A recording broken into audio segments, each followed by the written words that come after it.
25 जुलैला आषाढी एकादशी अर्थात देवशयनी एकादशी आहे.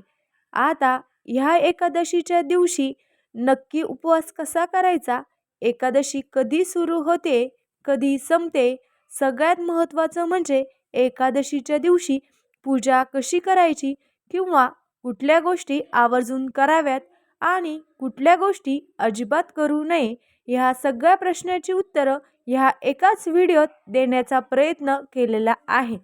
तेव्हा व्हिडिओ शेवटपर्यंत नक्की ऐका. मंडळी, तुम्हा सगळ्यांना माहीत आहे की आषाढी एकादशीपासून चातुर्मास सुरू होतोय. चातुर्मास म्हणजे 4 महिन्याचा असा कालावधी ज्या कालावधीमध्ये व्रत, वैकल्य, तप, साधना या गोष्टी केल्या जातात.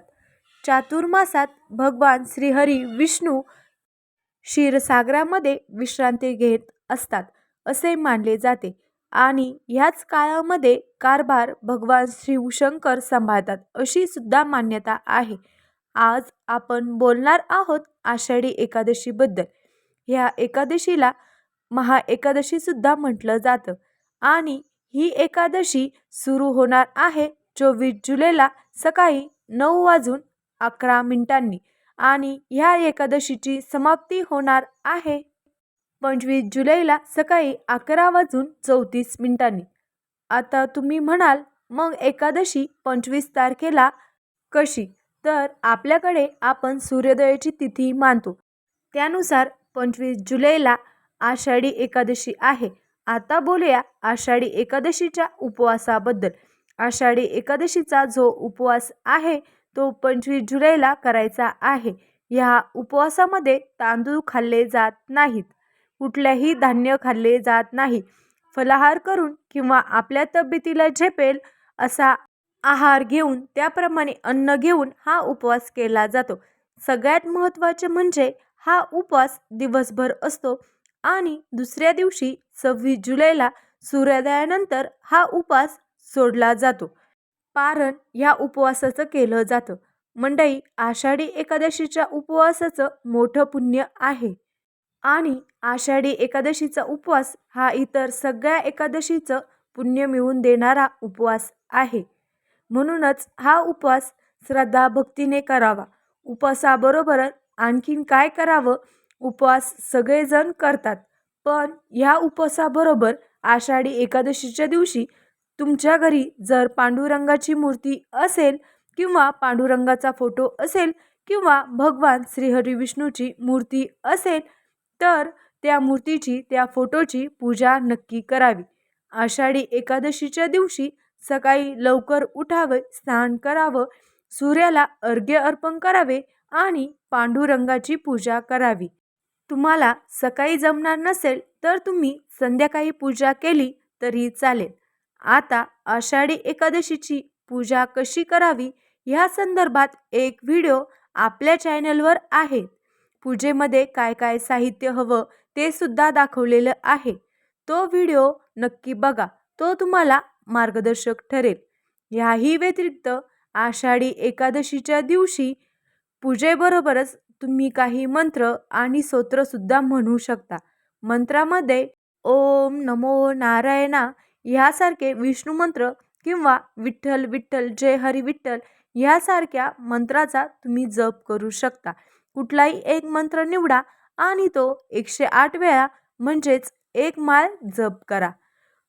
आणखीन दुसरी गोष्ट जी एकादशीला आवर्जून करावी ती म्हणजे एकादशीला विष्णू सहस्रनामाचे पठण किंवा श्रवण करणे आषाढी एकादशीच्या दिवशी पुण्याचं मानलं जातं. याही व्यतिरिक्त तुम्हाला जर विष्णू सहस्रनाम ऐकायला किंवा म्हणायला जमणार नसेल तर तुम्ही हरिपाठ म्हणू शकता. यामध्ये सुद्धा भगवान श्रीहरी विष्णू किंवा पांडुरंगाचं स्मरण आहे. भगवद्गीतेतल्या एखाद्या अध्यायाचं सुद्धा तुम्ही नक्की पठण करू शकता किंवा ऐकू शकता. या सगळ्या गोष्टी करायला नाही जमणार तर यातील कुठलीही एक गोष्ट तुम्ही नक्कीच करू शकता. अर्थात सगळ्या गोष्टी करायला नाही जमणार, पण यातील कुठलीही एक गोष्ट जी तुम्हाला जमेल ती नक्की करा. यातील कुठलीही एक गोष्ट केली तरी तुमचे आषाढीचे व्रत सफल होणार आहे. मंडळी, आषाढी एकादशीपासून अगोदर म्हटलं तसं चातुर्मासाची सुरुवात होत आहे. या दिवसापासून 4 महिन्यासाठी आपण एखाद्या आवडत्या पदार्थाचे सेवन सुद्धा टाळू शकतो. म्हणजेच काही नियम सुद्धा घेतले जातात आणि हे अर्थात आपल्या आरोग्यासाठी चांगले असतात. काही मंडळी 4 महिने परान्न सेवन करत नाही, म्हणजेच बाहेरचे काही खात नाही, किंवा काही मंडळी अगदी एकभुक्त राहतात. काही जण केवळ रात्रीच भोजन करतात. आता प्रत्येकाची प्रकृती वेगवेगळी असते, त्यामुळे चतुर्मासातले प्रत्येकाचे नियम घेणं सुद्धा वेगवेगळं असतं. पण ह्या सगळ्याच्या व्रताचा गोविंद शयन व्रत म्हटलं जातं. ह्या एकादशीला पद्म एकादशी असं सुद्धा नाव आहे. फार पूर्वी सूर्यवंशात राजा मानधाता होऊन गेला. तो अतिशय न्यायी, गुणी आणि प्रजेची काळजी करणारा होता. सुख समृद्धी पूर्ण अशा त्याच्या राज्यात एकदा 3 वर्ष सातत्याने अनावृष्टी झाली आणि परिणामी दुष्काळाने प्रजा त्रस्त झाली. त्यावेळी राजाने अंगिरस ऋषींना त्यावर उपाय सुचवण्याची विनंती केली. त्यावेळी ऋषींनी त्यांना पद्मा एकादशीचं व्रत करायला सांगितलं. राजाने हे व्रत मनोभावे केले. त्यायोगे वरून राजाने कृपा केली आणि योग्य वेळी हवी तशी पर्जन्यवृष्टी त्याच्या राज्यात झाली आणि पुन्हा सुख समृद्धी आली. अशी पौराणिक कथा ह्या आषाढी एकादशीच्या निमित्ताने सांगितली जाते. आता सगळ्यात महत्त्वाची गोष्ट, या दिवशी काय करावे तर विठ्ठलाचा नामजप करावा, कीर्तन, भजन, दानधर्म करावे, हे तर आहेच. पण ह्या दिवशी काय करू नये तेही आपण बघणार आहोतच. तामसिक भोजन करू नये, म्हणजेच कांदा, लसूण किंवा मांस, मद्यपान या गोष्टीचा त्याग ह्या दिवशी करावा. राग, वादविवाद घरामध्ये अजिबात करू नये. तुळशीची पानं तोडू नये असं एकादशीला म्हटलं जातं. पूजेसाठी तुम्ही आदल्या दिवशीच काढून ठेवू शकतात. सगळ्यात महत्त्वाचं म्हणजे या दिवशी शरीर आणि मनाची शुद्धी करणं आवश्यक आहे आणि त्यासाठी ईश्वर भक्तीमध्ये तल्लीन राहावे.